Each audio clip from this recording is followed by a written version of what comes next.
Good morning, good afternoon, good evening, folks. Michael Zuber, one rental at a time. We are so lucky. We've get Mr. Greg Dickerson back for episode number 4 today. Man, we are so lucky. How you doing, buddy? Doing great, Michael. Good to see you. Hey, so I want to talk about June 10th. June 10th, if you don't know what June 10th is, that is CPI day. June 10th. So we just had a CPI reading last time of 8.3. It rolled over from the previous month at 8.5. The reason June 10th is important is it has a chance to signal one of two things. So I want to paint a vision for you. I'll give you my opinion. I will give you the other side because I always study the other side. And then you and I will just rap about it. Sound good? Yep, let's do it. So my current stance, and I called this about 2 weeks ago, is I believe, unfortunately, inflation has not peaked. I believe that CPI will actually go up. So it'll be, 8.5, 8.3. I think we go back to 8.5, which would be not good. What that means is the Fed needs to get off their ass and be more aggressive, which means the great reset in asset prices continues. More pain ahead. It doesn't give me a great joy to say this, but it is what I believe. And then over the weekend, there is a pretty famous Wall Street, I'll call him analyst. I don't, if he may be a fund manager, I'm not sure. His name is Whitney Tilson. He has come out saying that June 10th is important. There's an inflation surprise. He had a 1-hour webinar on this, which I watched. The netted out is he thinks on June 10th, inflation surprises to the downside. Took you an hour to get, it took him an hour to say that? Yeah, of course, because he's selling newsletters and all this other nonsense. But again, the reason it's important to me is it was opposite of what I believe. And I always try to see the other side because I'm wrong all the time and I'm making big decisions with my family. So I wanted to hear it.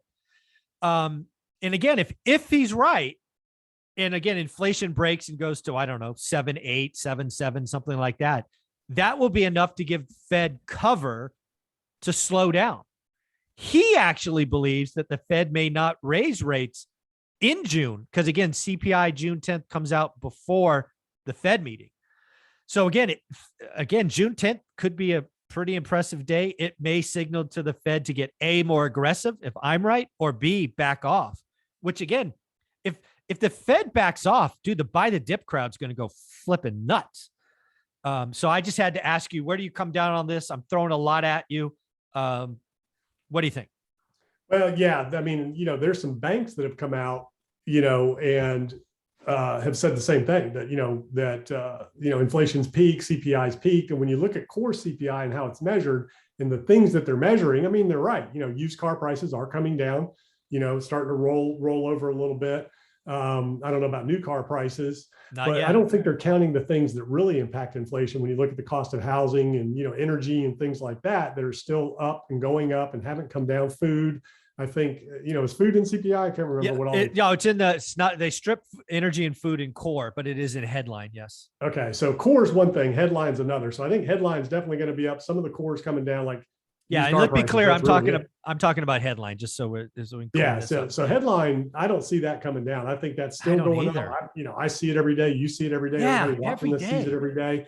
So when you hear people come out and say that's peaked or coming down right this minute, doesn't make any sense because we still haven't felt the effects of the China lockdowns and all that. I mean, you can look at this chart that shows all of the cargo ships, at sea. It's thousands of them that still haven't been able to dock, and China is still locked down. Yeah, Shanghai going through it. Of course, they don't really affect a whole lot of any of the world economy, but you got the war going on. You've got the food situation there. You've got the baby food situation. Yeah. I mean, there's just so much out there that we're still dealing with. It's like expecting an all-time high in the stock market without the Fed. It's just like, it just doesn't make any sense. So I made this call before I watched this video. I love seeing the other side because I do this a lot, but sometimes, I get tunnel vision and I hate tunnel vision. So I try to look at the other side. I just don't get it. Oil, the base of almost everything, energy is up this month. Diesel, which is the back of a lot of transportation, at record highs. Food, going nuts. We're shortages. We have countries like the country, I think, of India disallowed exports of wheat, right? That is the intake for lots of food, calories in that. And and then, oh, by the way, rent equivalent, it has always been wrong, right? The last reading was 5.4%. It's come out at 18. The thing about rent is it's a 6-month lag. Yeah. So we are just about to get some of the biggest bumps coming. So I personally still don't agree, but I think it's an interesting concept because if he's right, frankly, if he's right, you want to buy the dip. I don't see it. No, he's way off. And again, it's lagging. So now you're coming into the thing that, like, to your point, some of those rent, increases and things like that are going to start showing up in the numbers. But then you're going to have the summer premium, that we always get anyways. We always get a little bump in the summer on food and things, and travel and gas. Always gets a little bump in the summer. Well, that's extreme right now. Travel's through the roof. Airline tickets, hotels, Airbnb, all that stuff's going up. So those are going to be baked into the fall, headline number. So I don't see it dipping. The headline, I don't see it dipping unless they really fudge the numbers and manipulate it. I don't see how that dips before the end of the year. Yeah, I agree.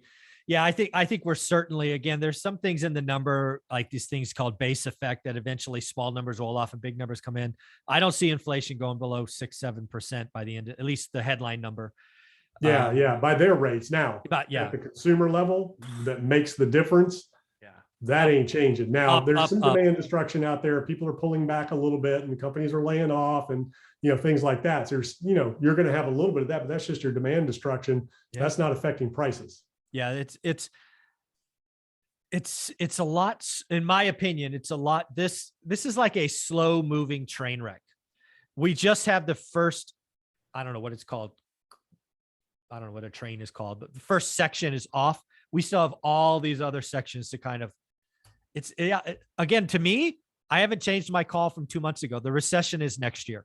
We have stagflation this year, high inflation, low growth, and then recession next year. I think the Fed has 3 choices.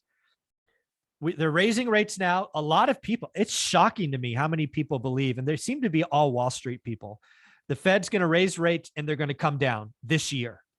I'm like, I don't see it.